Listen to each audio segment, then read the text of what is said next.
back, and we are talking about health at every size. So what does that mean and what are the principles? And I thought while we did that, we would get some bread ready to bake. So I've made some whole wheat and oat bread dough. So I made this yesterday and it has been chilling in the fridge overnight, and now I have to roll it out, put it in the loaf pans and get it ready to go. So while I do that, we can talk about health at every size. Hopefully I can multitask. So health at every size is really a transdisciplinary paradigm, which means it connects multiple disciplines and it thinks about health in multiple ways. And what it's doing is it's shifting the focus of health from weight management to health promotion.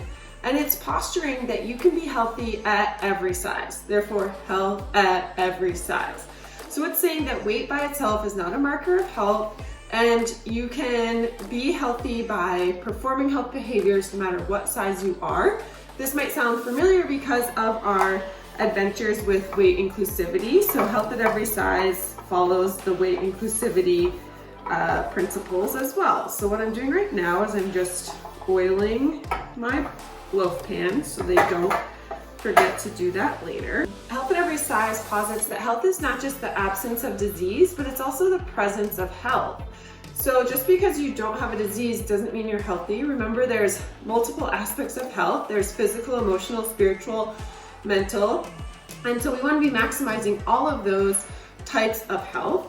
And then also, health at every size says that many people have been promised weight loss by the weight loss industry or the medical establishment, and they've been given false hope because we actually don't know of that many ways that one can sustainably lose weight.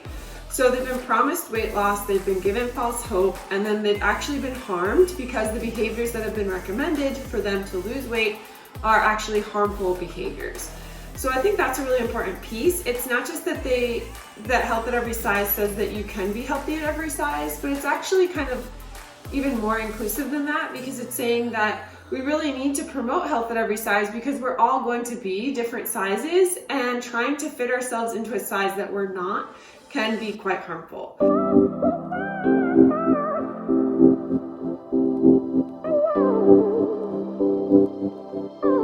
So there are three main principles to health at every size, and as I get my bread kneaded out and ready to go, we'll go over the three main principles.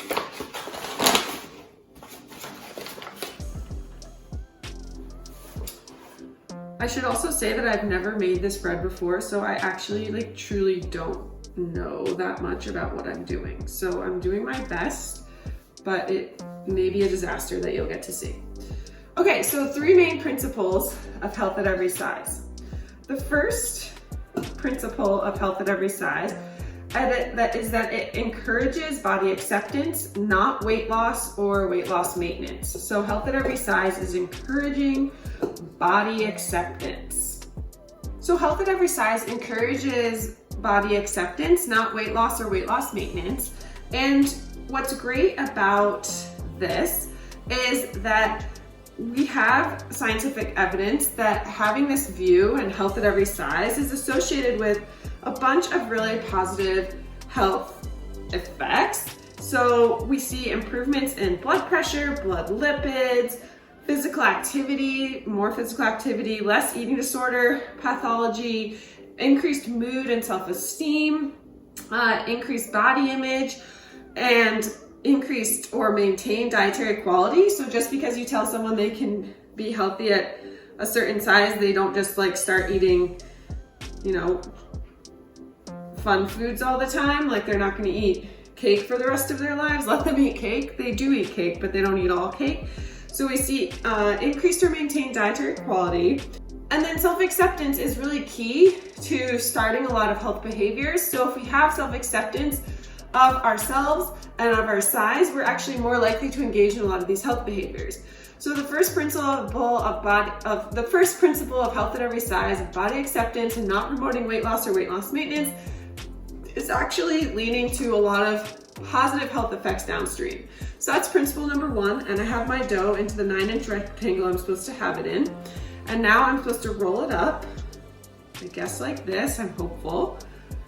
and put it in my loaf pan. It's a little fat. Now it's in.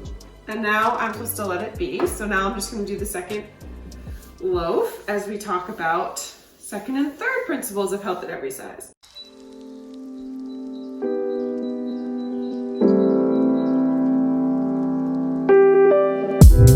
The second principle of health at every size is encouraging eating in response to hunger and satiety. And this is basically intuitive eating. So health at every size encourages intuitive eating. We're going to talk a lot more about the 10 principles of intuitive eating.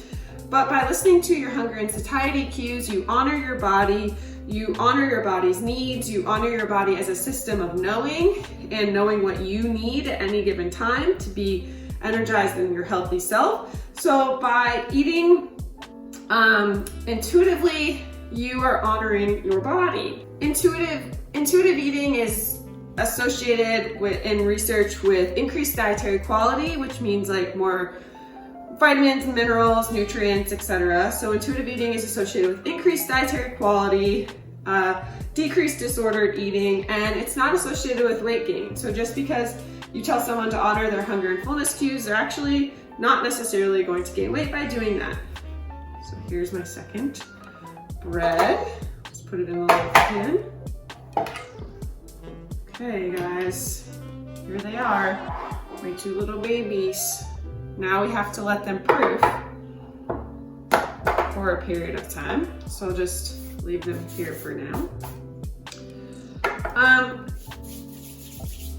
The other reason that health at every size encourages intuitive eating is because dietary restraint is actually associated with weight gain. We've talked about the restriction pendulum, where you restrict what you eat and then you end up binging and then you end up gaining weight, and set point theory, which says that we want to be at a certain weight, and if we resist that weight, our body is going to basically force us to get to that weight and then even beyond. We've talked about weight cycling, where if you restrain yourself on a diet, that works for a little while, but then you cycle up to an even higher weight than where you started. So all of that is associated with eating restraint, and eating restraint is associated with weight gain.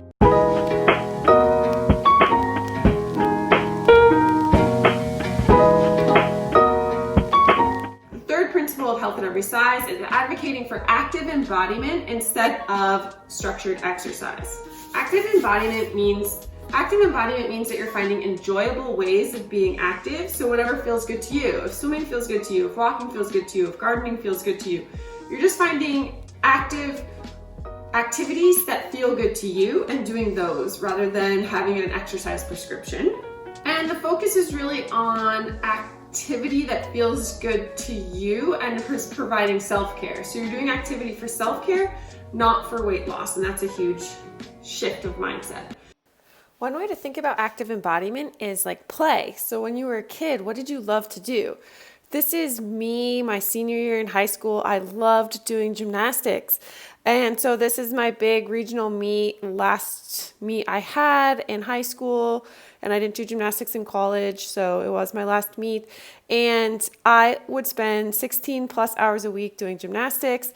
I absolutely adored it, and I did not think of it as exercise. I just wanted to go flip, right? So when we think about active embodiment, it's really about getting back to activity that we are excited about, that makes our bodies feel good. And I think for me, nothing does that more than gymnastics did. And ever since I stopped doing gymnastics, I've looked for other activities that kind of replace that sense of play. So for me, things like swimming, running, skiing have all done that in certain ways, but tapping into just the pure adrenaline rush and excitement that gymnastics was is hard to recreate. I will say that, I think about doing it now as an adult, and I did it some through grad school, but it's pretty hard on your body, so it's hard to continue the same way as an adult. And I don't really want to be injured, but it is super fun. And when we talk about active embodiment, we're really talking about play.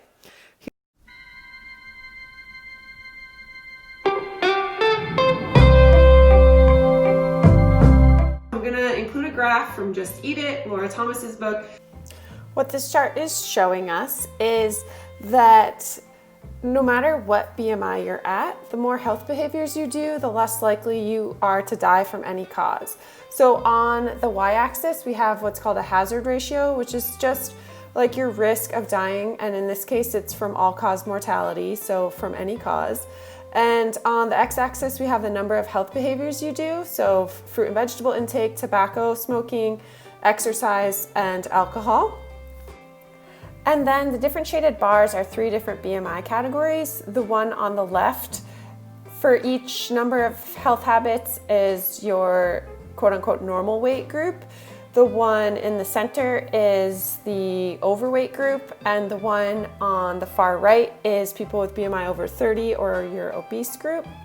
And what you can see is when you don't do any health behaviors, 0 health behaviors, those who are at higher BMI are more likely to die than those who are at lower BMI. But if you add health behaviors, and as you add health behaviors, once you get to everyone doing 4 health behaviors, so fruit and vegetable intake, not smoking, getting enough exercise, and not excess drinking, the all-cause mortality is basically the same no matter what BMI category you're in. So this research suggests to us that perhaps it's the addition of health behaviors that really makes a difference in health, and not necessarily your weight. So we can't just look at somebody and assume their health status. They might be doing health behaviors, and if they are, even if they're in a larger body, they can still be healthy. So that is really the bottom line of this research. It's very difficult to test whether it's really weight that's responsible for health outcomes or health behaviors that are responsible for health outcomes. The best study that's looked at this tried to look at the difference in health outcomes between people who ended up losing weight because they changed their health behaviors, like eating and exercise, they started doing those things, versus people who lost weight because they got liposuction. And the people that lost weight because they got liposuction, they hadn't changed their health behaviors, and they didn't have any health benefits from the liposuction other than losing weight. So their blood pressure didn't improve, their diabetes, none of that changed. But the people who change their health behaviors, we do tend to see health effects from that, which makes sense because they're called health behaviors, so they should help with your health. So really, if we focus on doing health behaviors, sleeping, reducing stress, doing active embodiment, eating fruits, vegetables, whole grains, fun foods, not restricting ourselves, we should be able to see gains in health.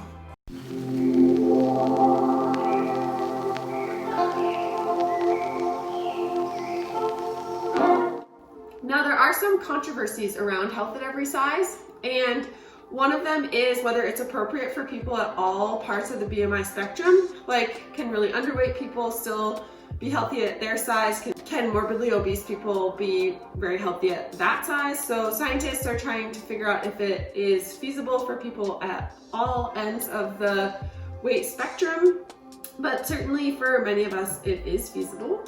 And then another controversy is whether it really goes far enough in advocating for justice and equality for all body types.